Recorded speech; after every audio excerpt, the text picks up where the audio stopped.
কতদিন পরে পরিপক্ক হবে এটা? 40 দিনের মাথায়। 40 দিনের মাথায়, মাশাআল্লাহ। তাহলে তো 35 দিন হলে তো মাত্র আর 4 দিন। হ্যাঁ হ্যাঁ, এর মধ্যে ইয়া হয়ে যাবে। এটা কি উপরে হলুদ, ভিতরে হলুদ? ভিতরে সাদা। আসসালামু আলাইকুম, সকলকে কৃষি বিচিত্রা চ্যানেলের পক্ষ থেকে সুস্বাগত জানাচ্ছি। দেখতে পাচ্ছেন একটি সেতুর মতো দাঁড়িয়ে আছি। এখন অবস্থান করছে আমাদের ব্রাহ্মণবাড়িয়া জেলা বাঞ্ছারামপুর উপজেলার বাঁশগাড়ি গ্রামের জান মোহাম্মদ ভাইয়ের সাত কৃষিতে। এই জান মোহাম্মদ ভাইয়ের এই সাত বাগানে আমরা আপনাদেরকে নিয়ে এসেছিলাম গত কয়েক বছর আগে, কিভাবে ড্রাগন ফুলের থেকে পরাগায়ন করতে হয়, এবং আমরা রাতে বেশ কিছু ভিডিও দেখিয়েছিলাম আপনাদের কিভাবে ড্রাগনের সফল পরাগায়ন সম্ভব হয়। কারণ আমরা অনেকেই জানি যে ড্রাগন যেহেতু রাত্রে ফুল ফুটে, তো সেই ক্ষেত্রে এটা রাত্রেই পরাগায়ন করতে হয়। সেই তরুণ উদ্যোক্তা জান মোহাম্মদ ভাইয়ের কাছ থেকে আজকে আমরা আপনাদেরকে বেশ কিছু উন্নত জাতের ড্রাগনের সংগ্রহশালা দেখাবো এবং ওনার সাত কৃষিতে কী কী আছে সেই বিষয়গুলো আজকে জানবো জান মোহাম্মদ ভাইয়ের কাছ থেকে। তো চলে যাব আমাদের জান মোহাম্মদ ভাইয়ের সাত বাগান। আসসালামু আলাইকুম। জান মোহাম্মদ ভাই, ভালো আছেন? এই তো আলহামদুলিল্লাহ, কেমন আছেন ভাই? আলহামদুলিল্লাহ, দীর্ঘদিন পর আপনার আবার সেই সাত বাগানে চলে আসলাম। জি। এবার দেখতে পাচ্ছি যে শুরুতেই খুব সুন্দর একটি ড্রাগন দেখতে পাচ্ছি আমরা। এটি মূলত ভাইয়া কি জাতের, আগে যদি একটু পরিচয় করে দিতেন। ইয়েলো ভাইজান, এটা হচ্ছে থাই ইয়েলো। এটা কি এখনো পরিপক্ক হয়েছে নাকি পরিপক্ক হবে? আরো কিছুদিন লাগবে, আরো সময় লাগবে। এটা বয়স কতদিন?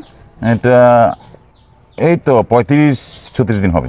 কতদিন পরে পরিপক্ক হবে এটা? 40 দিনের মাথায়। 40 দিনের মাথায়। এটা কি কই থেকে সংগ্রহ করছিলেন?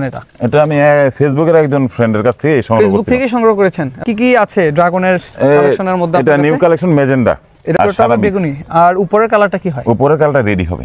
ও, উপরের কালার লালই থাকবে। জি। যাক মাশাআল্লাহ। পাশে যে ড্রাগনটা দেখতে পাচ্ছি, এটা কি কমন জাত নাকি এটাও আপনার? না, এটা হচ্ছে বাড়ি ওয়ান।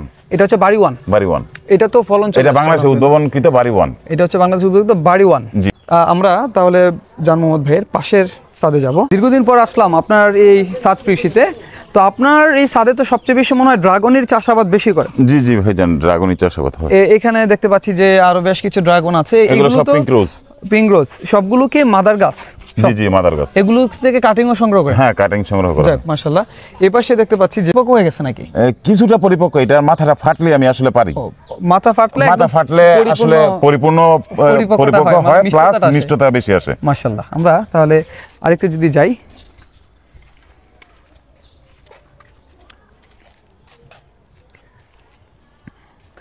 এখানেও দেখতে পাচ্ছি যে বেশ কিছু ড্রাগনের কালেকশন রয়েছে। যার মধ্যে সাত বাগানে বিভিন্ন জাতের ড্রাগন রয়েছে। এটা ভাই সৌদি আরবের একটা ফল, বসু পিকলি পেয়ার যেটাকে বলা হয়।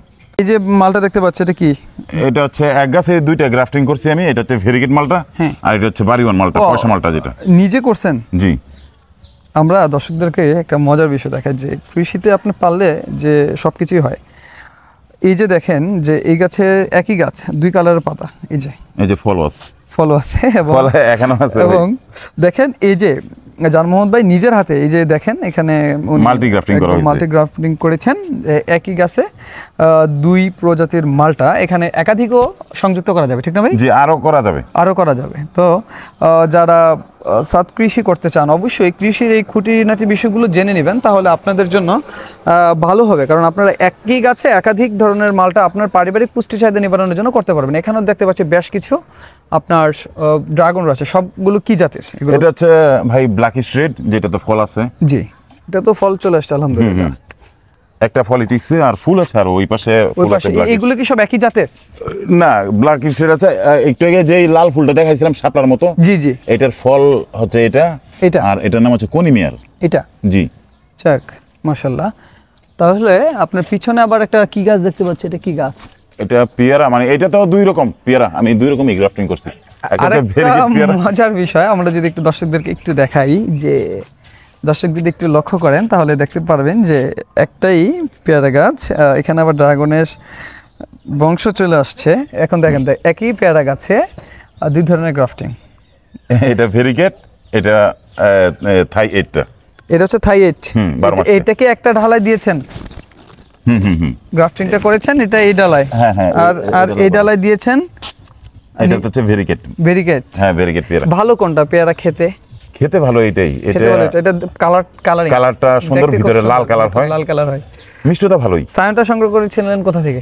সায়নটা আসাদনগর একজন নার্সারি ওলার কাছে। আসাদ থেকে সায়ন দিয়ে না সরাসরি এই মাল্টি গ্রাফটিং করা হয়েছে। মাল্টি গ্রাফটিং করছেন সরাসরি, মাশাআল্লাহ।